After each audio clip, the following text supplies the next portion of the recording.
धर्तम चनंदे आनंद महु चेतनंद सहा हरमितद पद विंद धन्यो शीघ्र शोभा गुरु वेशे गोपति गोपति ज्ञान सहका तारण तरण समर्थ मुनि गुरु संसार धर्म ज्योतौ जिनवर अर्थ दियर्थ जो विनाश पग जो ज्ञान पर देखो गुरु को धन को साक्षी को बारंबार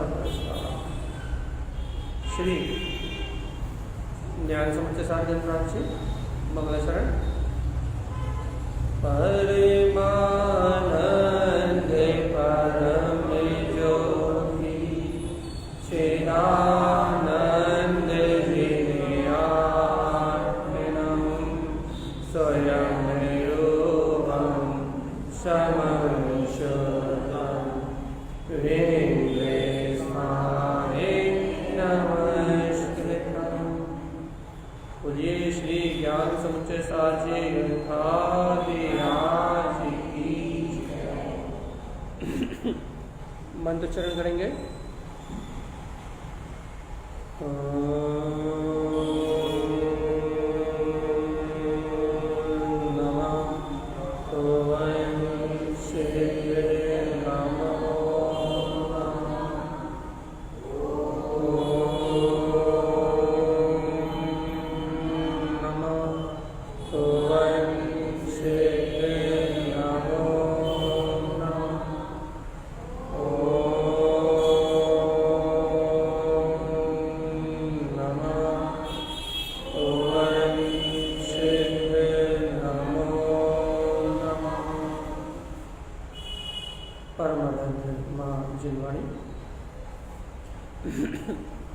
सद्गुरुवर श्रीमद् और सर्वज्ञ जनेन परमात्मा की अमृत में ज्ञान रसा।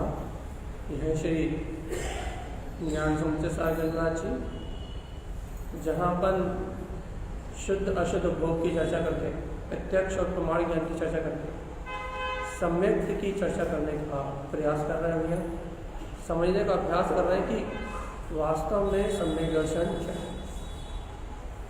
क्योंकि स्वानुभूति सम्यक दर्शन का लक्षण तो है, एक समय की निर्विकल्प अनुभूति सम्यक दर्शन का लक्षण तो है, लेकिन आगम में एक समय की निर्विकल्प अनुभूति होके चली जाती है, इसलिए उसे महत्व ना देके सम्यक दर्शन के लिए श्रद्धान की विशेषता को कहा है, मानता को कहा है। ऐसा नहीं कहा कि एक समय की निर्विकल्प अनुभूति का नाम सम्यक दर्शन नहीं, ऐसा नहीं कहा हमने, ऐसा उल्टा हो। एक समय की निर्विकल्प अनुभूति की ज़्यादा चर्चा नहीं करी। एक समय की निर्विकल्प अनुभूति को तो ऐसा कह दिया कि जो अपने ध्रुव तत्व का श्रद्धान करता है उसे अपने स्वभाव का अनुभव होता ही है। ऐसा कह के उस निर्विकल्पता को कह के, उस निर्विकल्प सत्ता को कह के, उस निर्विकल्प सत्ता को अपना सिद्ध स्वभाव कह के और पूरी चर्चा करी है श्रद्धान में कि आपकी मान्यता में कितना बल है। अपन जैसे पुरुषार्थ नहीं मानते ना, पुरुषार्थ वही है। अपन मान्यता को पुरुषार्थ नहीं मानते, अपन सोचते कि मानने से क्या हो जाएगा। यदि हम ये मान लें कि मैं आत्मा हूँ, और यदि हम ये मान लें कि ये पर पर्याय परिणाम में स्वतंत्र है, तो हमारे मानने से क्या हो जाएगा। अपन यही सोचते हैं कि हमारे मानने से हो क्या जाए। और एक कंफ्यूजन ये भी रहता है कि हम मान रहे हैं तो हम मन से मान रहे हैं या आत्मा से मान रहे हैं। बहुत उलझन होती है। देखो भैया, हम आपके मन की बात सुनाते हैं, आप पर प्रसन्न होकर बैठा करो। आप प्रश्न नहीं करते, हम ही प्रश्न कर लेते हैं, हम ही जवाब देते हैं। जवाब भी हम देते हैं, प्रश्न भी हम करते हैं। आप तो सिर्फ उस जिज्ञासा तक पहुँचो कि क्या कहना चाहते हैं। कि एक समय की अनुभूति की चर्चा आगम में है, लेकिन उसको इतना विस्तार से ना लेके आचार्यों ने श्रद्धान और मान पर चर्चा करी, सम्यक दर्शन। एक समय की अनुभूति को उन्होंने ज़्यादा चर्चा में नहीं लिया। उन्होंने ये तक कहा कि एक समय में उस निर्विकल्प अनुभूति में सिद्धों जैसा ज्ञान होता है, जो सम्यक दर्शन को प्राप्त करता है सिद्धों जैसी अनुभूति करता है, ऐसा कह के छोड़ दिया। लेकिन फिर क्या कहा कि तू उस सिद्ध स्वभाव का श्रद्धान कर तो तेरा कल्याण हो जाएगा, ऐसा कह दिया। अब ये नहीं कहा कि निर्विकल्प अनुभूति के लिए तू क्या बोलते हैं इच्छा कर या तू निर्विकल्प अनुभूति का इंतजार कर, ये नहीं कहा। ये कहा कि तू गायक तत्व परमात्मा है ऐसी दृढ़ निष्ठा कर, तो क्या होगा, वो एक समय की जो दशा तू चाह रहा है निर्मल सम्यक दर्शन की, अर्थात एक समय की अनुभूति की जो तू दशा चाह रहा है वो दशा स्वयं आ जाएगी। अब वो दशा आ जाएगी, उसके बाद तो सब अपने आप को सम्यक दृष्टि मानने लगते हैं, फिर तो कोई द्वंद्व नहीं। एक समय की निर्विकल्प अनुभूति प्रकाशवान सत्ता यदि अपने उपयोग में छलक जाए तो आप तो अपने आप को सम्यक दृष्टि मानोगे, फिर न मानने का कोई सवाल ही नहीं। तो अब जब तक वो सत्ता नहीं झलकी तब तक के लिए क्या प्रसाद कहा भैया आचार्य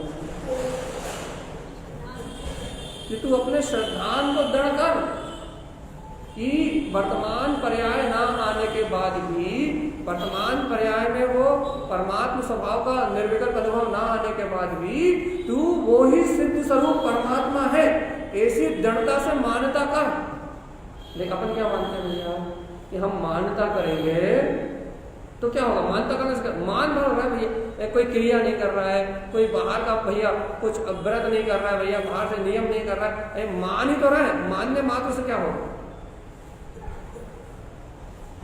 कितनी टेंशन होती है भैया, आचरण में तो आ ही नहीं रहा। बहुत ध्यान से सुनो, हमारे आचरण में तो कुछ आ ही नहीं रहा, ना नियम आ रहा है, ना व्रत आ रहा है, ना व्यवहार से कोई कहना भैया संयम, विशेष संयम आ रहा। कहना भैया व्यवहार से क्या है, व्यवहार से तो जैसे हम रोज उठते थे, रोज खाते थे, रोज पीते थे, वैसे ही खा पी रहा है। हाँ, थोड़ा विवेक विचार सदाचार से तो हम बचपन से ही जैन धर्म में जन्म लिया, तो अष्टमूल गुणों का पालन और सदाचार से जीवन तो हमारे बचपन से ही है, बचपन से ही हम जी रहे हैं भैया। लेकिन यदि हम अपनी मान्यता, यदि ये सम्यक मान्यता कर लेंगे, या हम ये मान्यता कर लेंगे कि मैं परमात्मा हूं, तो इस मान्यता से होने वाला क्या है। कब से तो कह रहे हैं आत्मा हूं आत्मा हूं, पर भैया और ये भी विश्वास नहीं हो रहा कि हम जो कह रहे हैं वो मन से कह रहे हैं, ये हम मान रहे हैं मन से मान रहे हैं, हम अंतरात्मा से मान रहे हैं, ये विश्वास नहीं हो रहा। द्वंद्व मचा रखे और असम्यक दर्शन चाहिए, मचा रखे द्वंद्व अपने अंतर में, मचा रखा है अंतर में खलबली, अंतर में उत्पाद मच रहा है। क्या उत्पाद मच रहा है भैया, हम मान रहे हैं तो मन से मान रहे हैं, अंदर से आत्मा से मान रहे हैं। सबसे बड़ी टेंशन भैया, आत्मा की बात तो बहुत अच्छी लग रही है, सम्यक दर्शन ही हितकारी है और आत्म स्वभाव को स्वीकार करना ही सम्यक दर्शन है, लेकिन वो मन से तो स्वीकार हो रहा है लेकिन आत्मा से स्वीकार नहीं हो रहा। अच्छी समस्या। पहली बात तो मानता के पुरुषार्थ को जी पुरुषार्थ ही नहीं मानता। अधिकतर जी तो सम्यक को स्वीकारता हुआ जो पुरुषार्थ बताते हैं ना जी, उसको पुरुषार्थ ही नहीं मानते। कहले क्यों नहीं मानते हैं पुरुषार्थ, कहले दिखता ही नहीं कुछ, मान ही तो रहे हो। मानने से क्या होगा, मान के कुछ आचरण करो तो माने, तो मान रहे हो, कोई आचरण दिख नहीं रहा तो भैया कैसे मानेंगे। तो अंतर के आचरण को देखना बाहर की नजरों से नहीं हो सकता। एक तो सबसे बड़ी दिक्कत ये, यदि मान लो आप अपने आप को ये मान रहे हो कि मैं इस शरीर से भिन्न गायक आत्मा हूँ, और आप घर में भोजन बना रहे हो और लोगों से जैसे बात करते वैसे ही बात कर रहे हो, आप जैसा समाज में व्यवहार करते थे वैसे व्यवहार कर रहे हो, अब सदाचार से तो बचपन से ही जीना जी रहा है, तो अब आपको बाहर के जीवन में कोई अंतर नहीं दिखाई देता, और आपको स्वयं बाहर के जीवन में अंतर नहीं दिखाई देता, और जो सहयोगी जी देख रहे हैं उन्हें तो बिल्कुल अंतर दिखाई देते हैं। अब जब अंतर ही नहीं आया कुछ, तो सम्यक दृष्टि और मिथ्या दृष्टि में अंतर क्या है बताओ मुझे, क्या अंतर है। हम भी चेक करने जाते हैं, तुम भी चेक करने जाते हो, हम भी मंदिर विधि करते हैं, तुम भी मंदिर विधि में करते हो, हम भी अष्टमूल गुणों का पालन करके रात्रि भय का त्याग करके संयम से जीवन जी रहे हैं, और तुम भी वैसे जीवन जीते हो। तो भैया सम्यक दृष्टि में और मिथ्या दृष्टि में जिसकी मान्यता बदल गई और जिसकी मान्यता उस संयोग में ही है, क्या अंतर है? लेकिन हमें कोई पुरुषार्थ ही नहीं दिखता, तो दोनों एक जैसे आचरण कर रहे हैं, दोनों का बाहर का शरीर का परिणाम, कर्मों का परिणाम एक जैसा दिख रहा है। भैया हम अंतर कैसे करें? तो अंतर ही नहीं कर पाता जीव, और अंतर ही नहीं कर पाता, और जीव तो पहली बात इसको पुरुषार्थ ही नहीं मानता, पहली बात तो पुरुषार्थ नहीं मानता, और दूसरी अंतर नहीं कर पाता। और यदि कोई जीव भगवान की वाणी सुन के ये बात स्वीकार भी कर ले कि श्रद्धांत को पलटने का नाम ही पुरुषार्थ है, यदि कोई इस बात को स्वीकार भी कर ले तो उसे ये पता नहीं लगता, क्या पता नहीं लगता भैया, ये हम आत्मा से स्वीकार कर रहे हैं या मन से स्वीकार कर रहे हैं? अब यह बहुत बड़ा दोष है कि हम अंतरात्मा से मान रहे हैं। भैया हम सुन तो रहे हैं कि मैं आत्मा हूँ, मैं शुद्धात्मा हूँ, मैं परमात्मा हूँ, मैं गायक तक भगवान आत्मा हूँ, हम सुन तो रहे हैं, लेकिन ये हमें अंतर से अच्छा अंतर से स्वीकार हो रहा है या फिर ऊपरी ऊपरी शैव संज्ञान हो रहा है? ये दो विषय बड़े कठिन है, डिफिकल्ट है। बताओ भाई, पहली बात ये बताओ, पहली बात आप ये बताओ कि आपको मानकर रूपी पुरुषार्थ दिखता है कि नहीं दिखता? पहले तो ये बताओ।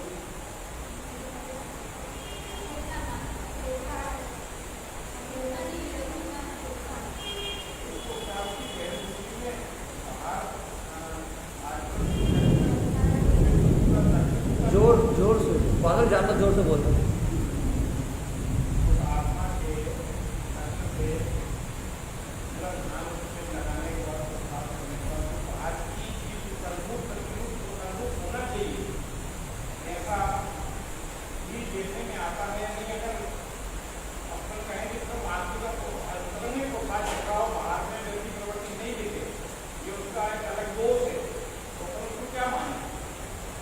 यदि किसी के अंतर में पुरुषार्थ चल रहा है, तत्व की मानता हो, तो उसके व्यवहार दोष कैसे गिनोगे आप? उसका व्यवहार दोष गिनोगे आप यदि कुदेव अदेव मिथ्या देव के पास तो नहीं जा रहा, सात व्यसन तो नहीं कर रहा, अवक्ष का सेवन तो नहीं कर रहा, रात्रि भोजन तो नहीं कर रहा, अन्याय अनिति तो नहीं कर रहा, किसी के राग और मोह के वशीभूत मिथ्यात्व का पोषण तो नहीं कर रहा, इतने लक्षण।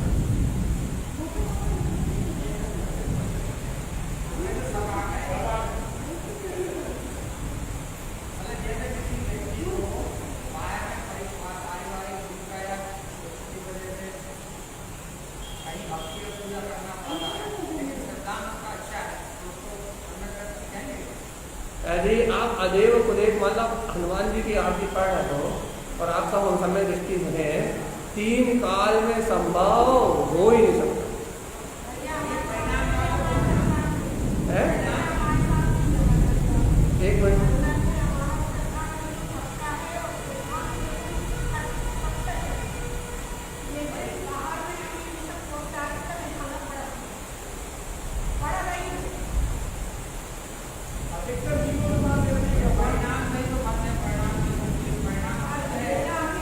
मिनट,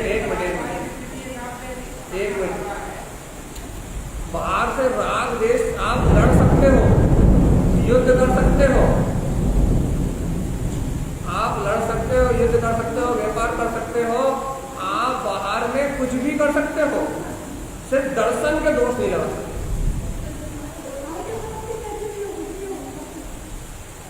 आप लड़ सकते हो, झगड़ सकते हो, मार सकते हो, कुछ भी कर सकते हो, बाहर में आप जो चाहे वो कर सकते हो, लेकिन दर्शन में दोष नहीं लगा सकते। यदि आप दर्शन में दोष लगा रहे हो तो वर्तमान में आपके श्रद्धान में कचास है, आपकी जड़ता कमजोर है, अभी आप उस मार्ग में आगे बढ़ रहे हो। दर्शन का दोष मतलब 25 प्रकार के मल दोष भाई। इसमें देखो, यदि कोई समय दृष्टि है तो उससे कभी कभी दोष चलमल अगाड़ दोष लगते हैं, लेकिन चलमल अगाड़ दोष में वो मिथ्या देव अदेव कुदेव की शरण में नहीं जाता। 25 मल दोषों में क्या लगता है भैया? उसके 25 मल दोषों में से 8 मद आदि दोष उत्पन्न उदय में आते हैं। अर्थात क्या उत्पन्न में आता है कि उसे आदिनाथ भगवान मेरा हित कर सकते हैं, ऐसी भावना हो सकती है, लेकिन हनुमान मेरा हित कर सकते हैं ऐसी भावना नहीं। दोष लगेंगे तो यहां से लगेंगे, वहां से नहीं लगेंगे। यदि वीतरागी हनुमंत केवल ज्ञानी परमात्मा यदि उनकी स्तुति कर रहे हो तो ठीक है, और पूंछ वाला और मुंह फूला फूला वाला और लाल कलर वाला और जिसकी स्थापना दुनिया में चल रही है उसकी कर रहे हो तो फिर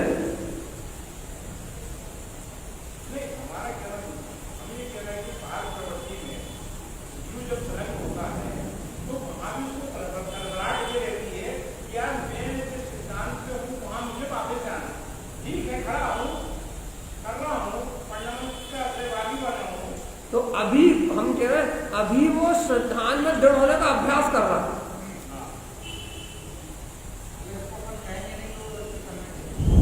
अभी नहीं कह पाओगे क्योंकि अभी वो अपने श्रद्धान की पुष्टि कर रहा है, अभी वो श्रद्धान में खड़ा उतर रहा है, अभी वो सर्वज्ञ की बात को स्वीकार कर रहा है। और जब तक उसको सर्वज्ञ की बात पूर्णता से स्वीकार नहीं होती तब तक उसे समृद्धि नहीं करेगी। सर्वज्ञ की बात को उसे पता है प्राण से बढ़ के भगवान की आज्ञा, यदि मेरी मृत्यु भी आ जाए तो भी मैं भगवान के विरुद्ध आचरण नहीं कर सकता, तभी तो सत्य का श्रद्धानी। और यदि अपने लोभ के चक्कर में या संयोग के चक्कर में यदि वो अभी कह रहा है कि पारिवारिक स्थिति को संभालने के लिए करना पड़ता है तो अभी वो परमात्मा की आज्ञा को मानने में पूर्ण दृढ़ नहीं हो पा रहा। और जब तक पूर्ण दृढ़ता नहीं आएगी तब तक भैया अपन कहेंगे अभ्यास कर रहा है, मिथ्यात्व बाकी, अब आपका संस्कारगत बाकी है, कर्म होने की प्रकृति के कारण बाकी है कि संयोग ऐसे मिले हैं तो भी आप मान लो, और अंतर की कमजोरी है तो भी आप मान लो। दोनों बात है कि अंतर से भी पूर्ण दृढ़ता को धारण नहीं कर पा रहा और वैसे निमित्त मिल रहा है, वैसे पारिवारिक संयोग है, तो दोनों काम एक साथ चल रहा है। दोनों गलती, एक तो स्वयं की दृढ़ता की गलती और एक तो सहयोग की जो निमित्त है उसकी गलती। अब उसको पुरुषार्थ यही तो करना है, यही सब में आती, सामाजिक परिस्थिति हो, पारिवारिक परिस्थिति हो, व्यवसायिक परिस्थिति हो, देखो वो व्यापार कर रहा है और मान लो झूठ भी बोल रहा है, तो जो झूठ बोलना, अब हम अनबोधना नहीं कर रहे, झूठ बोलने का व्यवहार हो सकता है लोभ के कारण, लेकिन माँ बैठ के दरगाह की अगरबत्ती नहीं ले सकती कि भगवान मेरी दुकान चल जाए, ऐसा नहीं हो सकता।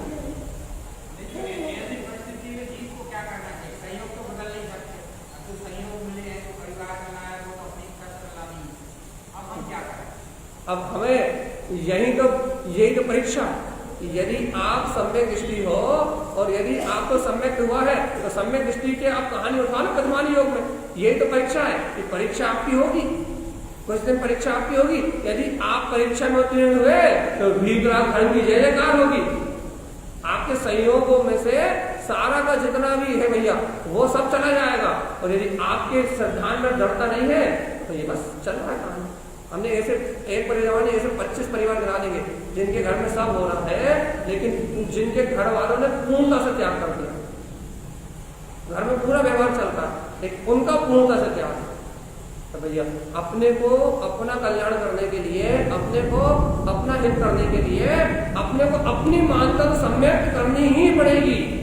और जब पंचम काल का ये तो दुर्भाग्य है, पंचम काल का ये तो दुर्भाग्य है। और कहानी सुना दें आपको, पंचम काल का दुर्भाग्य भैया यहाँ धर्म का ह्रास होना ही ऐसे है। अपन आखिर में नहीं सुनते कि भैया कुछ समय बाद तुम सर पे जनवाड़े लेके जाओगे और लोगों से कहो जनवाड़े को नमस्कार कर लो, तो नमस्कार नहीं करेंगे, और कोई खुदे वाले का फोटो लेके जाओगे तो साष्टांग प्रणाम करें। इस काल की विपदा है। क्या विपदा है कि यहाँ जीवों का पतन हो रहा है। अरे देखो भैया यहाँ देखो जीवों का पतन कैसे होगा, अन्य मतों के बढ़ावे से तो हो ही रहा है लेकिन अपने मत से विध्वंस हो गए जी। देखो आप आगम में पढ़ते हो ना, अब ऑनलाइन है फिर भी कह दे रहा है 7.5 करोड़ जिन्हें नर्क जाना है वो कोई भी हो, जो 7.5 करोड़ है वो आगे बढ़ेंगे। आप सोच रहे हो ना कि बाहर से साधु की संख्या कम होगी, कहाँ 3 गुनी 6 गुनी और 8 गुनी होगी।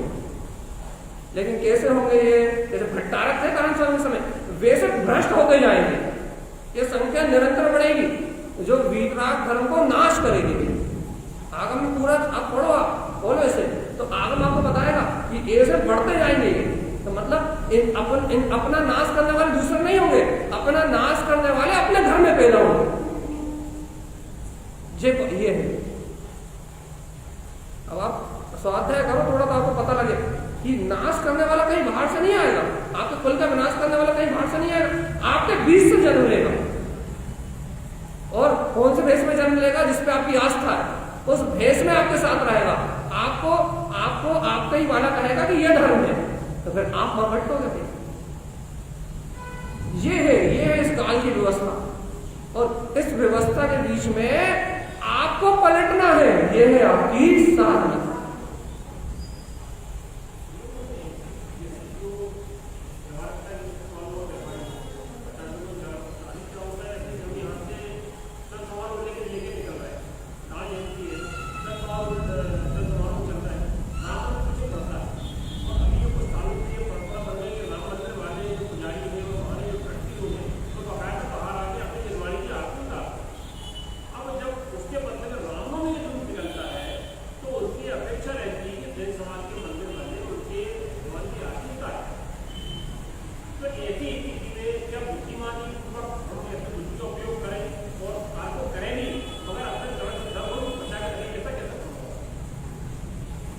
यहाँ पे लोग व्यवहार पाल लो भैया या मोक्ष मार्ग पाल लो। और दूसरी बात यह है कि समाज में अपन 4 लोग जड़े, अपने पता है मिथ्या दृष्टियों की भीड़ है, उन्हें नेता बना दो उस कार्यक्रम का।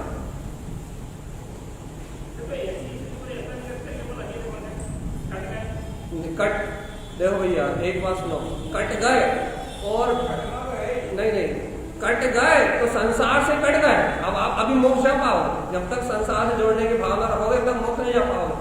और सुनो, कट गए ये आपने सोच लिया, भगवान आत्मा सम्यक दृष्टि का जो पुण्य होता है, आप सम्यक दृष्टि की जो अतिशय पुण्य की बात होती है, आप दूसरों से सर नहीं झुकाओगे, दूसरे आपके सामने सर झुकाएंगे। आपको पुण्य पाप का विश्वास नहीं कि लोग मेरे व्यवहारिक कर्म में नहीं पूछते, गलत है, गलत फहमी है। आपका यदि यश कीर्ति नाम कर्म का उदय है तो आपको पूछते हैं।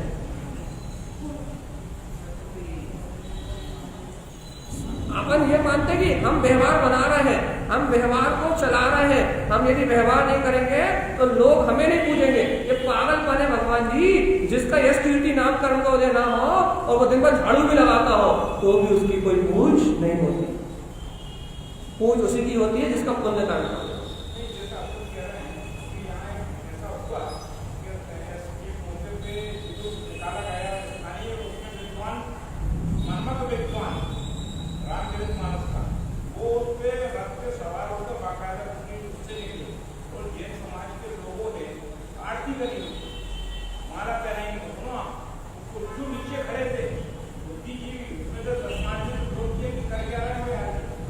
तो वही तो बात है। तो जो लोग कर रहे हैं उन्हें छोड़ दो, हम यही कह रहे हैं, आप उस गले से निकल लो, क्योंकि हमें बचाव करना है। 90% जो लोग हैं यहाँ जन्म लेने के बाद भी मिथ्या से संपूर्ण है, उनको व्यवहार निवारण दो, उनके लिए चर्चा ही नहीं है। यहाँ तो उसके लिए चर्चा है जो अपने आत्मा की सुरक्षा करके और जन्म मरण का अभाव करना चाहते।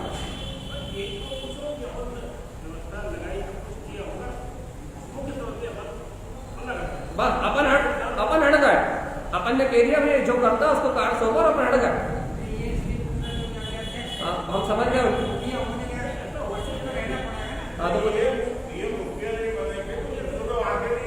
बस आप तो बस बता दो कि ये कार्यक्रम है जिसको करना है, बस नहीं।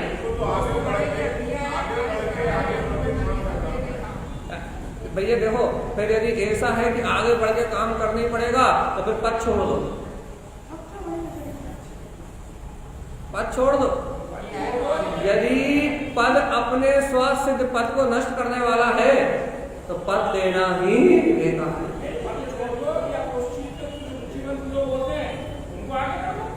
हमने वही कहा, आप उसकी जिम्मेदारी दूसरे को सौंप दो।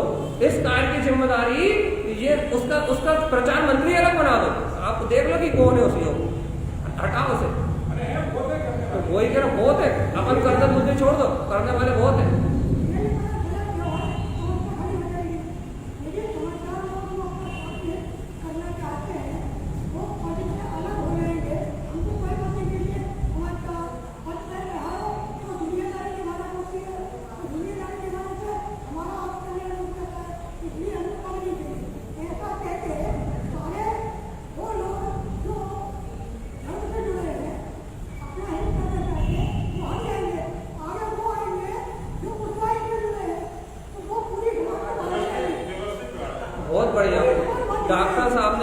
अच्छी बात कही कि यदि सारे ऐसे लोग पद से हट जाएंगे तो फिर पूरी समाज में जो नए पदाधिकारी आएंगे वो पूरी समाज को नहीं ले जाएंगे।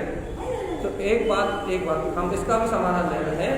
सुनो, यदि पद पे जुड़े हुए उस व्यक्ति को पद छोड़ने के लिए कहा है जो अपने में दृढ़ नहीं रह पा रहा, इस कारण हम दृढ़ नहीं रह पा रहा, जो अपने में निष्ठाबंध नहीं रह पा रहा, उसके लिए पद छोड़ने का उपदेश है भैया कि हम अपने में दृढ़ नहीं है, कि हम तो वीतराग धर्म के मानने वाले हैं और हम अन्य मत का पोषण नहीं करेंगे। उसको हटने के लिए, छोड़ने के लिए उपदेश कहा है। लेकिन जो वास्तव में वीतराग धर्म का श्रद्धानी है, वीतराग धर्म की सेवा करना चाहता है और वीतराग धर्म की सेवा के लिए पद लिया है, तो फिर प्राण भी चले जाए लेकिन हम वो काम नहीं करें। वो तो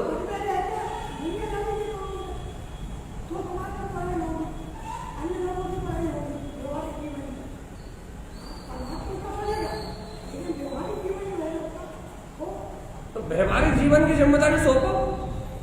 आप पद पे रहो, जिम्मेदारी सौंपो।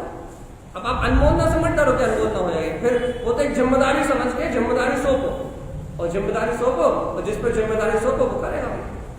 और देखो भैया अपने को देखो, यदि अपन यदि व्यवहार की, यदि अपन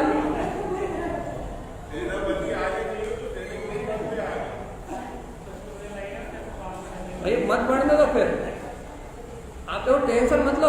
यदि यही अपन चिंता में, यदि इसी चिंता में अपना पूरा जीवन निकाल देंगे कि कैसे होगा, क्या करेंगे, कैसे होगा, तो अपन अपनी दृढ़ता कभी ला पाएंगे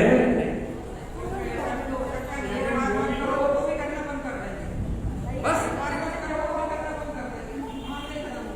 और पहली बात बस आप करना बंद कर दो, वो करना बंद कर देंगे। हाँ चलो प्रवचन करें, ठीक है, सही बात। चलो भैया अपन मिथ्यात्व और सम्यक की मान्यता पे आए। ये विषय तो सामाजिक विषय तो बस चलते ही रहे। अपन इसके लिए नहीं तो अपन नीचे बैठेंगे इसके लिए 9 से 9:30 अपन 9 से 9:30 बैठेंगे इसके लिए। अपन अभी पहले चर्चा करें कि जीव मान्यता को पुरुषार्थ नहीं मानता।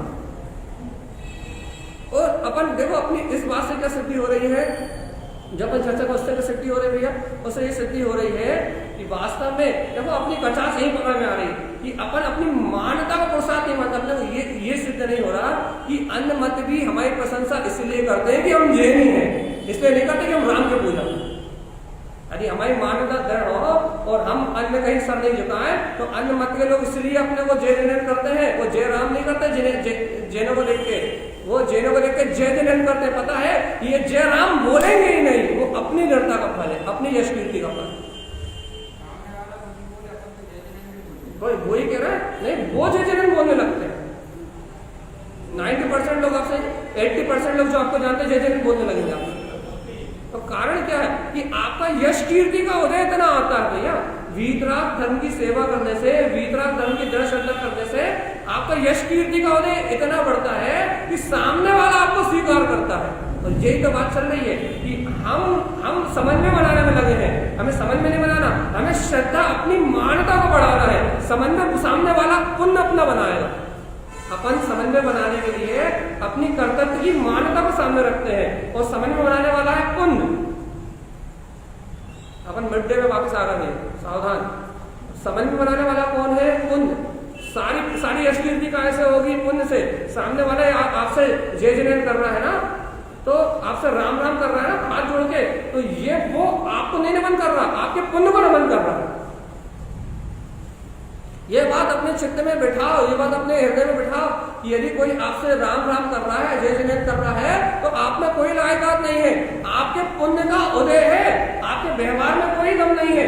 आपकी पुण्य प्रकृति, यश कीर्ति नाम प्रकृति का उदय है, इसलिए जय जनन कर रहा है। और आपके पास यश कीर्ति ना हो, 10 जैन निकल रहे हो, लेकिन लोग आपसे जय जनन करेंगे, बाकी 9 से नहीं करेंगे। क्यों? क्योंकि भैया इनका व्यवहार है, सबसे मिलते जुलते हैं। अपने को सबसे मिलने जुलना व्यवहार दिखाई देता है, लेकिन वो सबसे मिलने जुलने व्यवहार से जय जनन नहीं होता। वो आपका पुण्य का उदय है, इसलिए आप इतने मिलनसार हो। यदि आपका पुण्य का उदय नहीं होता तो आप इतनी छविवान हो ही नहीं सकते। या शीर दिया। तो अपने को वस्तु स्वरूप के श्रद्धान पे आना पड़ेगा। क्या श्रद्धान पे आना पड़ेगा भैया? यदि हम स्वभाव की स्वीकारता करते हैं, हम तत्व का श्रद्धान करते हैं, तो सबसे उत्कृष्ट पुण्य प्रवृत्तियां हमें ही बनती हैं। जिन्हें भगवान की भक्ति करते हैं, सर्वत की आज्ञा को मानते हैं, जिनवाणी का चिंतन करते हैं, यदि हमारी मान्यता जिन धर्म पे स्थिर रहती है, तो भैया अन्य मंत्र को देखो, उदाहरण आपने आगे पढ़ा भी है, अन्य देव को नमस्कार करने से कितनी लाख वेश्याओं को भोग का फल मिलता है? कितनी लाख है? 3 लाख है, 7 लाख है, कितनी लाख है, संख्या याद नहीं, बहुत दिन से। तो उनके एक नमस्कार से वो इतना पाप मान रहे हैं, और आप अपने एक नमस्कार से कितना अति से पुण्य मान रहे हैं। आप कभी अंतर तो सोचो कि वो अपने जन्मों जन्मों का वो नाश कर रहे हैं, वो आपसे आप ऊपर कैसे उठेंगे, और आप एक बार भी इतना धर्म की वंदना करके जन्मों जन्मों में पाप नाश कर रहे हो, सच्ची श्रद्धा करके अनंत जन्मों में पाप का नाश कर रहे हो। आप सोचो तो कि आपके बराबर पुण्य तो उनके सपने में भी नहीं हो सकता। वो तो भैया, वो तो अन्य मत की मानता कर सर झुका के वो पाप आश्रय कर रहे हैं, और आप अरिहंत का नाम लेके तीनों लोगों को उत्कृष्ट पुण्य मान रहे हो। वो तो मिथ्या का काल है, नहीं तो आपके इस पुण्य का अति से यही दिखता। देव आते ऊपर से अति से रक्षा करने की। जीवात्मा वही तो हम कह रहे हैं कि हम मान्यता के पुरुषार्थ को नहीं जानते, कि मान्यता के पुरुषार्थ को नहीं मानते कि वो मान्यता कितना बड़ा पुरुषार्थ है। हमारे वीरराग धर्म की मान्यता हमारा कितना बड़ा पुरुषार्थ है, इसको नहीं जानते भैया। और जब तक अपन इसको नहीं जानते, जब तक अपन इसको नहीं मानते, तब तक अपना भैया कल्याण होने वाला। एक बार मानता का पुरुषार्थ को तो मान के देखो कि मैं वीतराग धर्म की, व्यवहार की चर्चा आ गई, मैं वीतराग धर्म को मानता हूं, तो मुझसे श्रेष्ठ और कोई इस दुनिया में है ही नहीं, मुझे किसी समझ में नहीं आता। तो यदि एक बार ऐसा निश्चय हो गया तो आप अपना पुण्य देखना फिर कैसा बढ़ता है। लेकिन मन में द्वंद्व नहीं चाहिए, निष्ठा चाहिए। ऐसे ही अब निश्चय पे आ जाते, वापस अपन व्यवहार चर्चा को पूरी भूल जाते हैं, हमने कुछ कहा ही नहीं अभी तक। हम क्या कह रहे हैं भैया? तो जीव श्रद्धान के पुरुषार्थ को जानता नहीं है, उसे विश्वास नहीं होता कि मैं मान लूंगा कि मैं परमात्मा हूं, इससे मेरा हित हो जाएगा क्या? क्योंकि बाहर में तो मेरा कोई परिणाम बदल ही नहीं रहा, बाहर में तो मेरा कोई सहयोग बदल नहीं रहा, मैं तो चिल्ला रहा हूं मैं आत्मा हूं, मैं आत्मा हूं, मैं आत्मा हूं, और ये भी नहीं पता कि मैं अंतर से बोल रहा हूं कि बाहर से बोल रहा हूं, ये भी नहीं पता। मैं मन, ये बात मेरे मन से स्वीकार हो रही है, भैया सुन तो रहे हैं अमीरा जी सुन तो रहे हैं, लेकिन अंतर में बैठ रही है कि नहीं बैठ रही, यही सबका मन ही नहीं। अंतर से उस चीज को मान पा रहे कि नहीं मान पा रहे, अंतर से उस चीज का निश्चय हो रहा है कि नहीं हो रहा, यही द्वंद्व बना के रखा हुआ है, ये द्वंद्व टूट ही नहीं रहा।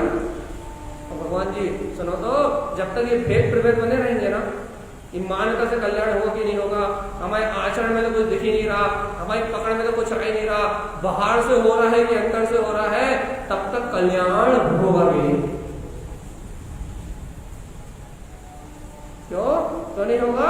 क्योंकि आप अपना बल ही नहीं लगा रहे हैं, आप द्वंद्व से अलग ही नहीं हो रहे, और द्वंद्व के भेद से अलग हो गए, तब आपको निश्चय तत्व की निश्चितता प्रकट होगी। भैया आप ऐसे फालतू द्वंद्व छोड़ के आप एक बार अंतरात्मा दृढ़ता से कहो तो कि मैं ही परमात्मा हूं, ऐसी शक्ति तो जगाओ। तो ऐसी शक्ति जगाने का अभ्यास ना करके हम द्वंद्व और चिंतनों में उलझे, चिंताओं में उलझे कि हमें है कि नहीं है, हमने स्वीकार है कि नहीं है, हमें अंतर से स्वीकार है कि बाहर से स्वीकार है, हम अंतर से मान रहे हैं कि बाहर से मान रहे हैं। पहली बात तो मान्यता को मानते ही नहीं, वो मान्यता को मानते हैं तो वो मान्यता के पुरुषार्थ को नहीं मानते। फिर ये देखो बाहर से हो रही है, अंतर से हो रही है, एक बार ये विकल्प छोड़ के एक बार तो सब भेद से अलग होकर ये कहो कि मैं पूर्ण शुद्ध तत्व परमात्मा ही हूं। एक बार निर्दोष, एक बार निश्चिंत होके, एक बार निर्भय होके, अरे दृढ़ता से तो कहो, इस दृढ़ता को रख के तो कहो भैया, इस दृढ़ता को आधार में लेके तो कहो। वो जब तक भगवान ने तो सुनो, जब तक इस दृढ़ता को आधार नहीं बनाओगे तब तक सम्यक दर्शन नहीं होगा। हमने कल भी आपसे यही चर्चा करी थी कि पर पर्यायों की मान्यता को गिराना पड़ेगा, तो सम्यक दर्शन की पर्याय की मान्यता भी छोड़नी पड़ेगी कि निर्विकल्प अनुभव होगा तभी सम्यक दर्शन होगा। अरे निर्विकल्प अनुभव तो होगा, कब होगा? जब मैं अपने जिस पल में अपने स्वरूप को स्वीकार करूंगा उस पल निर्विकल्प अनुभव प्रकट हो जाएगा। निर्विकल्प आत्मा का स्वभाव है। तुम अंदर से दृढ़ मान्यता तो करो, भैया बुद्धि से मान रहा है, मन से मान रहा है, अंतर से मान रहा है, बाहर से मान रहा है, खोपड़ी से सारे तर्क निकाल के हाँ हम ही हैं, बस ये शब्द लेके आओ।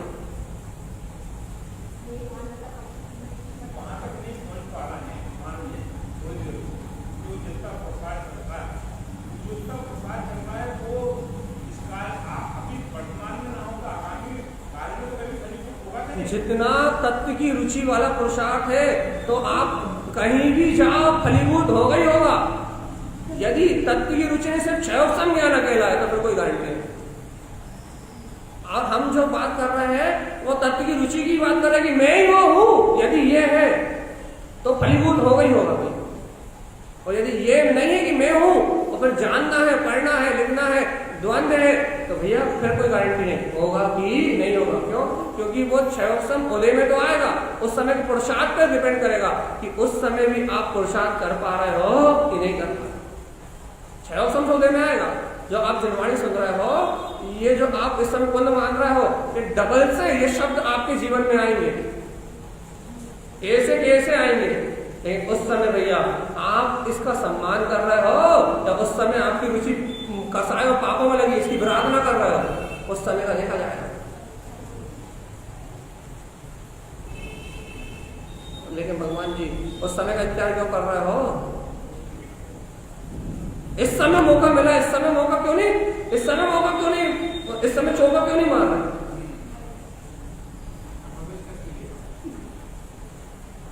उस समय का इंतजार क्यों, उस समय का वेट क्यों कर रहे हो कि ये उस समय उदय में आएगा कि नहीं आएगा? भगवान आत्मा इस समय का होना कि वो त्रिकाली स्वभाव मेरा है। अब ये काय से स्वीकार हो रहा है मुझे नहीं मालूम। क्यों? आत्मा को स्वीकार करने वाला आत्मा के अलावा कोई दूसरा हो ही नहीं सकता। कहो ना कि यहाँ पर पर्याय में कुछ है ही नहीं, पर परिणाम में कुछ है ही नहीं। बार बार हर समय जितने बार हो सके पर्यायों को अपने अंतर मन से ही नकारो, अपने हृदय से ही पर्याय में नकारो कि पर्याय रूप मेरा परिणाम है ही नहीं, मैं तो त्रिकाल शुद्ध निरावरण वीतराग करते ही हूँ। बार बार अपने अस्तित्व का पोषण करो ना, बार बार अपनी सत्ता को बुलंद करो ना। कमजोर क्यों होते हो? कमजोर जहाँ कमजोरी आती है वहां सम्यक दर्शन प्रकट नहीं होता, और जहां निष्ठा आती है वहां दर्शन प्रकट हो जाता है। हम मानता की चर्चा करने के लिए बैठे हैं भैया कि आपको मान्यता पर विश्वास हो, बस कि जैसा मैं मानूंगा, जैसा मैं स्वीकार करूंगा वैसा ही परिणमन होगा। और ये कब होगा? अभी तो नहीं हो रहा। भगवान आत्मा पहले मिथ्या मान्यता करी थी तो आज मिथ्या संयोगों में मिथ्या काल में परिणमन हो रहा है, और आज सम्यक मान्यता करेगा तो कल के संयोग सम्यक होंगे और आपकी सहकारिता सम्यक की होगी। भगवान के समोषण के पादमूल में तेरा जन्म होगा।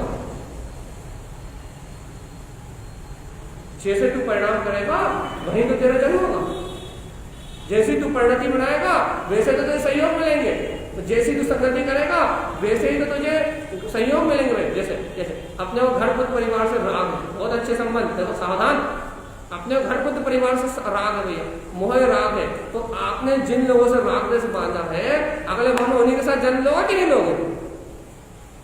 जिन लोगों से निमित्त संबंध बांधा है, जिन लोगों से राग द्वेष करा है, जिन पुद्गल परमाणुओं को आपने बगल इस समय ग्रहण किया है, उन्हीं के सहयोग में जन्म लोगे कि नहीं लोगे? भगवान आत्मा यदि आप वर्तमान में शास्त्र स्वाध्याय की रुचि रख रहे हो, ज्ञानी जीवों से आपका संबंध है, ज्ञानी जीवों से आपकी मित्रता है, आप स्वाध्याय करते हो, एक साथ बैठ के गोष्ठी करते हो, एक दूसरे से वात्सल्य रखते हो, एक दूसरे प्रेम की भावना रखते हो, तो भगवान आत्मा अगले जीवन के साथी कौन होंगे आप?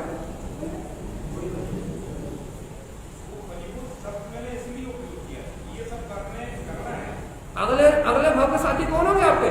जिनसे आपने मित्रता निभाई है उन्हीं के साथ आपका निमित्त संबंध बना है। तो बताओ, जब चार ज्ञानी एक साथ जन्म लेंगे तो क्या करेंगे? अपन पूछो थे कार्य सुनते नहीं सुनते? एक राजा ने दीक्षा ली और 500, 2000 और 5000 पीछे पीछे भाग गए। क्या होता है? ये क्या होता है?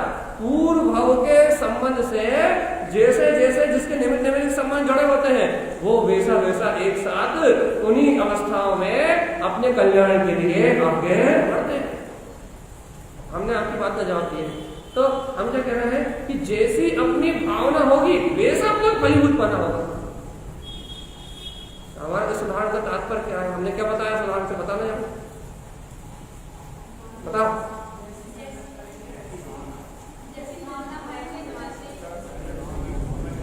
यदि अपन तत्व गोष्ठी में बैठ के, तत्व चर्चा में बैठ के आपस में भगवान की वाणी कह के अरे अपन तत्व चर्चा से अनुराग बांट रहा है, अपना राग पापों में नहीं बढ़ रहा, अपना राग काम कथा में नहीं बढ़ रहा, अपना राग 5 इंद्रियों के भोगों में नहीं बढ़ रहा, अपना राग क्या बोलते हैं इंद्रियों की विषय वासनाओं में नहीं बढ़ रहा, अपना राग मिथ्यात्व की अदेव कुदेव की मानता उन कहानियों में नहीं बढ़ रहा, जिस कहानियों को दुनिया मानती है इसने ऐसे चमत्कार कर दिया, इसने ऐसा चमत्कार कर दिया।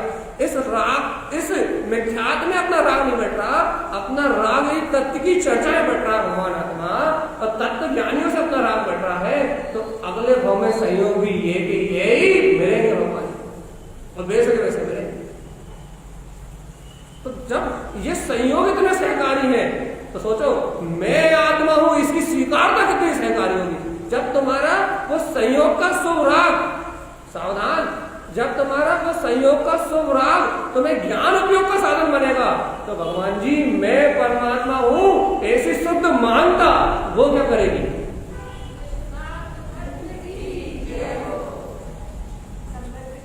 जब तुम्हारा शुभ राग तुम्हारा पिसाच नहीं छोड़ रहा, जब वो तुम्हारा शुभ राग तुम्हें उत्कृष्ट निमित्तों से अलग नहीं कर रहा, तो वो ये सोचो कि ये परमात्मा के ये वचन, ये मैं तत्व मात्र हूं ऐसी मानता का क्या अतिशय होगा? वो अतिशय होगा जो तुमने आज तक नहीं सोचा। वो चमत्कार होगा जो चमत्कार आज तक नहीं हुआ। भगवान आत्मा और स्वानुभूति ऐसे झलकेगी जैसे कि हमने कुछ नहीं किया, हमें आत्मानुभूति कैसे हो गई?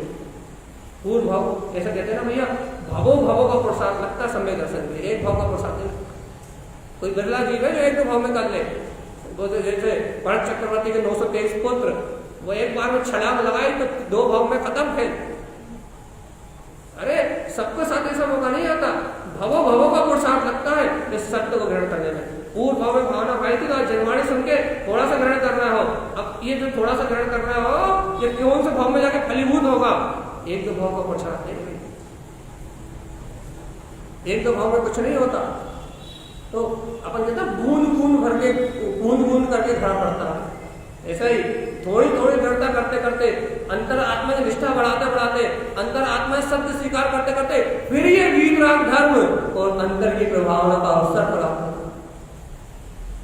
तो हमारा पूरी चर्चा का तात्पर्य क्या है आपको ये बताओ।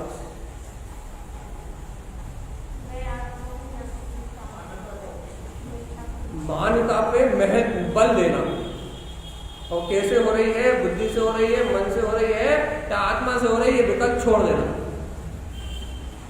बस मैं परमात्मा हूं मतलब ना, क्यों, किंतु, परंतु, कब, कैसे, कहां, हमें कुछ नहीं पता। यहां तो बिल्कुल बुद्धू बन जाओगे, अंजन चोर बनना पड़ेगा, शिव बूटी मुनिराज बनना पड़ेगा। शिव बूटी मुनिराज को नमोकार मंत्र याद नहीं होता था, लेकिन श्रद्धा भी इतना धर्म की थी। देखो तो उदाहरण तो देखो आप, शिव बूटी मुनिराज को पंच नमस्कार मंत्र याद नहीं होता था। शास्त्र तो छोड़ो, उन्हें मातुस मारुस ये 4 शब्द याद नहीं होते थे। मातुस मारुस, राग छोड़, देर छोड़, ये 4 शब्द याद नहीं होते थे, लेकिन भाई सदुपयोग बराबर होता था। अरे भगवान 4 शब्द याद नहीं होते थे लेकिन सदुपयोग होता था। ओ भगवान सुनो तो, अपन पूरी जिनवाणी पढ़ रहे हैं, पूरा द्वादशांग पढ़ रहे हैं, पूरा आगम पढ़ रहे हैं, पूरे आगम का 6 अपन ने दिमाग में बैठा हुआ है, लेकिन अपन उस शुद्ध भाव को प्राप्त नहीं कर पा रहे। उन्हें तुस मारुस मातुस मारुस मारुस मारुस मातुस ये 4 शब्द याद नहीं हुए, नमोकार मंत्र याद नहीं हुआ, पंच परमेष्टि की भक्ति याद नहीं हुई, पंच परमेष्टि की आराधना याद नहीं हुई। भैया लेकिन शुद्ध उपयोग होता था, प्राश्चित होता था, प्रक्षालन होता था, अरिहंत भक्ति होती थी, आचार भक्ति होती थी, बिना याद करें। कैसे?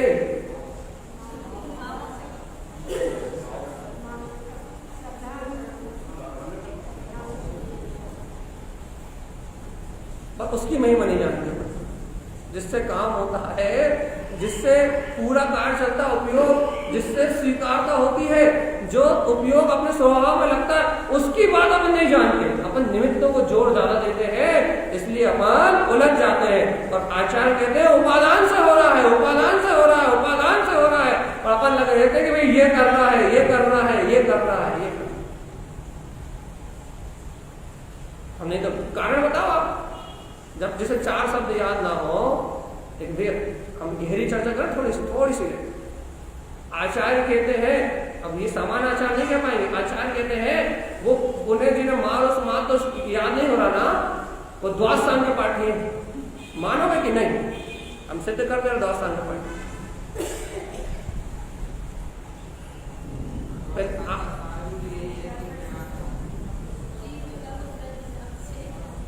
पूरे द्वादशांग के पाठी है भगवान जी, मानोगे?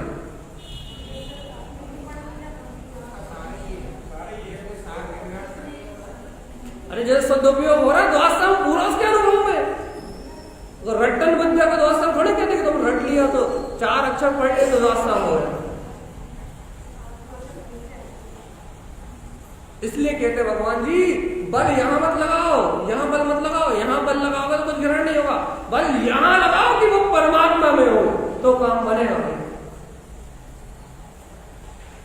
इसकी महिमा पर नहीं जाने कि भैया ये काम बनना है, यहां से सिद्धि होना है, यहां से स्वीकारता होना है, यहां से अपन बल लगा रहे हैं दिमाग में। स्वाध्याय करने मना नहीं कर रहा है, जितना आपका नहीं हो सब 3 गुना ज्यादा, लेकिन फिर भी बल लगाओ चाह। और बिना यहां बल लगाए, बिना यहां की शक्ति ग्रहण किए कुछ होने वाला नहीं। सही बताओ, क्या सत्य है, क्या सत्य है, क्या सत्य है? अरे अपने आप से पूछ लिया करो दिन में 10 बार कि क्या सत्य है? जो सामने परिणमन चल रहा है ये सत्य है, या तू त्रिकाली आत्मा जो जान रहा देख रहा है वो सत्य? अपने आप से पूछ लिया करो कभी कभी, और अपनी आवाज देख लिया करो अंतर में कि क्या आवाज आती है, कि मैं त्रिकाली सत्य हूं, या फिर मन दबा रहता है, चिपटा रहता है और कहता भैया क्या करें, हमें तो दिख ही नहीं रहा, भैया हमें तो अनुभव में नहीं आ रहा, भैया हमें तो अंदर ही नहीं जा रहा है, भैया हमें बात पकड़ में नहीं आ रही। कब से सुन रहे हैं आत्मा हूं, आत्मा हूं? संशय बुद्धि बोलती है, अज्ञान बुद्धि बोलती है हमें पकड़ में नहीं आ रहा। अरे क्या पकड़ में नहीं आ रहा?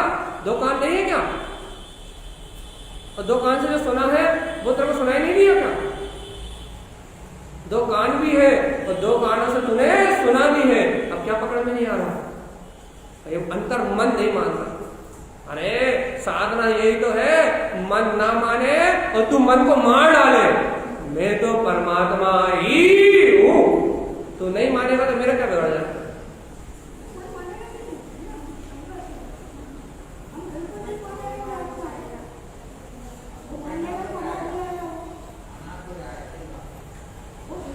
वो नहीं माने ऐसा नहीं, सबका नहीं मानेगा, मानता हमारा तो मानता है। हाँ, जिसका अभ्यास है उसका तो मानेगा।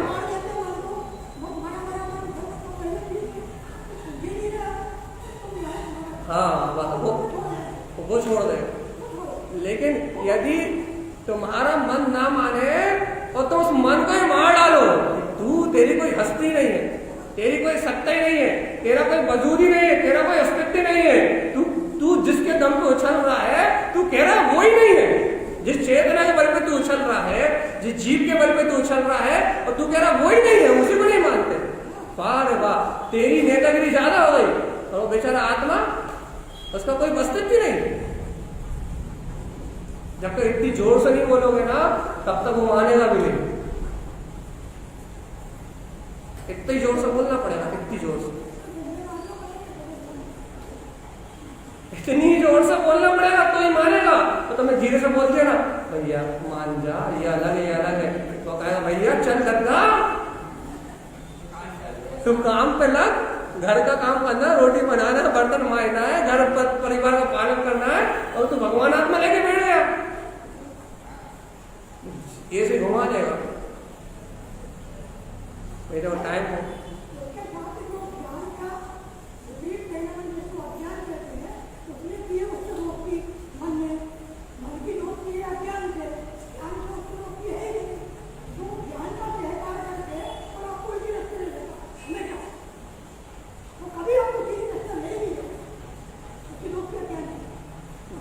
आचार्य ने कहा ना, मन का स्वभाव ही अज्ञान, मन अज्ञान की ओर, इंद्रिय विषयों की ओर, पापों की ओर ढलता है।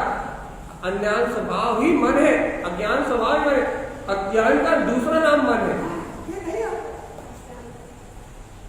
अज्ञानता का दूसरा नाम मन है। अब उस मन को मनाने के चक्कर में, मतलब उस मन को मारने की बात करो भैया, मानने वाला वो नहीं है, और जिस दिन तुम मार दोगे उस दिन वो 100 बार मानेगा, लेकिन जब तक नहीं मारोगे तब तक वो मारने वाला नहीं। भगवान जी देखो, लोहे के चने चबाने पड़ेंगे मन को, आत्मा को नहीं, मन को तो लोहे के चने चबाने पड़ेंगे, मन को तो इंद्रिय विषयों के बीच में ये उसका रस ही छीनना पड़ेगा आपको कि तू इनका भोगता नहीं। तो कहे भगवान मैं नहीं भोगता तो मुझे मजा ही क्या आएगा, ये तेरी मजा का हम, तेरे मजे के लिए हम जिए या अपने कल्याण के लिए हम जिए, बस तुम्हें ये निर्णय करना पड़ेगा। फिर बिना मानता के भोग में मजा नहीं आता, जब तक मानता नहीं होगी तब तक मजा नहीं आएगा, और बिना मानता के भोग होश पूर्वक होते हैं, और होश पूर्वक होते हैं तो बेसा जुड़ान हो ही नहीं सकता। अपन मानता क्यों नहीं तोड़ना चाहते, तो टाइम हो रहा है, तो मान्यता तोड़ते ही पूरा संसार, पूरे भोग एक सेकंड में छूट जाते हैं। एक समय होता है, जैसे एक समय नहीं पकड़ पाते, एक सेकंड में आपकी मान्यता पलटते ही, आपकी मान्यता बदलते ही सारे भोग एक समय में छूट जाते हैं, एक समय में बिना छोड़े। इतनी गजब की शक्ति मान्यता में, लेकिन अपन उस मान्यता को ही पुरुषार्थ में नहीं जानते और घिसने लग रहे थे, भैया ऐसा नहीं, वैसा नहीं, वैसा नहीं, वैसा नहीं। उस मान्यता की शक्ति नहीं आती। मान्यता की शक्ति ऐसी है कि अनंत संसार का भोग एक समय में छुड़ा देगी, एक समय। और नहीं तो व्रत लेते लेते मर जाओ तो कुछ नहीं छूट रहा। और मान्यता से एक बार में अपने परमात्मा तत्व को स्वीकार करके, और इस जगत में कुछ मेरा है ही नहीं, एक बार अंतर से यही स्वीकार न करो और एक बार में अनंत संसार का भोग छोड़ दिया। अरे गुलाब जामुन खाते हुए उसका मीठा स्वाद लेते हुए ये मेरा भोग नहीं है, इतनी ताकत है मानता, इतनी ताकत, और इतनी ताकत और किसी में नहीं है। चारित्र गुण क्या करता है, चारित्र उदय हो जाता है, क्या होता है, चारित्र उदय में तो स्वरूप की रमणता होती है, इसके बाद तो सब छूटा ही हुआ है। लेकिन मानवता की ताकत तो देखो, चारित्र में दोष चल रहा है उसके बाद भी छूटा हुआ है।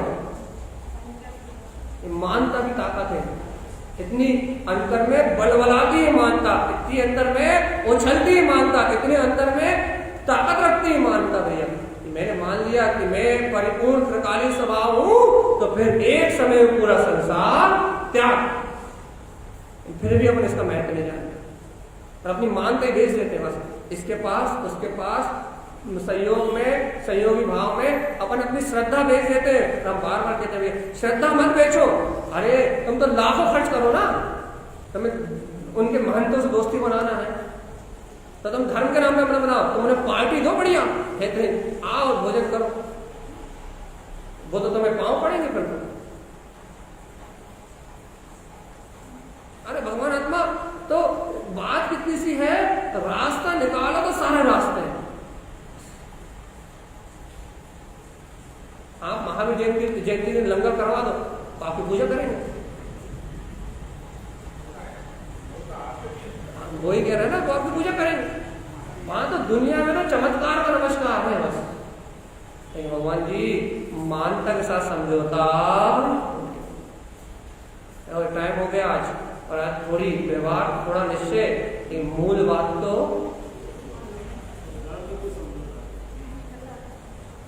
मान्यता में कोई समझौता नहीं,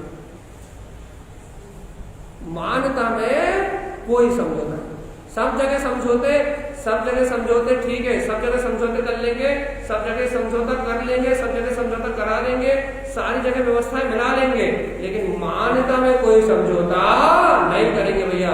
मैं गायक तत्व भगवान आत्मा ही हूँ, ये अखाट सत्य है, अखंड सत्य है, और इस सत्य को कोई बदल सकता नहीं है। मन माने तो, बुद्धि माने तो, अंतर से मानो तो, और अंतर से ना मानो तो, मानना तो एक ही सत्य है कि मैं गायक तत्व परमात्मा ही हूँ, और इस शक्ति के अलावा और कोई दूसरी शक्ति नहीं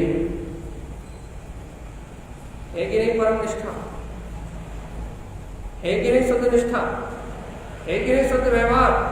इस शुद्ध निष्ठा और शुद्ध व्यवहार से अपन आगे बढ़ेंगे, अपने जीवन का कल्याण हो जाएगा भैया।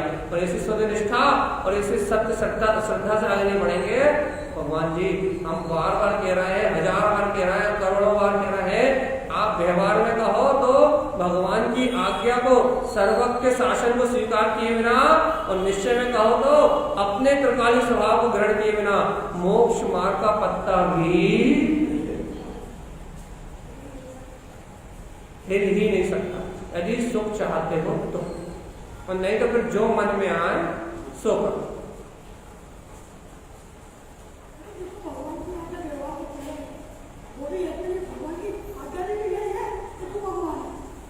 वही कह रहा है, निश्चय व्यवहार से दोनों से कह दिया। व्यवहार में वीतराग धर्म के प्रति समर्पण, और निश्चय से अपने गायक स्वभाव के प्रति समर्पण हो गया। व्यवहार में सच्चे देवगुरु धर्म की अर्चना, उनके गुणों का गुणानुवाद, और निश्चय में उन गुणों में आचरण, यदि ये है तो आपका मोक्ष मार्ग निष्कंठक है। और बस यहाँ समझौता है तो फिर कहीं कुछ नहीं होगा। इसलिए अपन भैया अनाचार से, अज्ञान से बचे, और जिन्हें भगवान की आज्ञा को स्वीकार करके अपने कल्याण का मार्ग बनाए, यही सद्गुरुदेव का हम समस्त भव्य आत्माओं के लिए मंगल में उपदेश है। बड़ी आचार्य प्रवर सद्गुरुवर संत तारण मृणाचार्य जी महाराज जी की नमस्ते।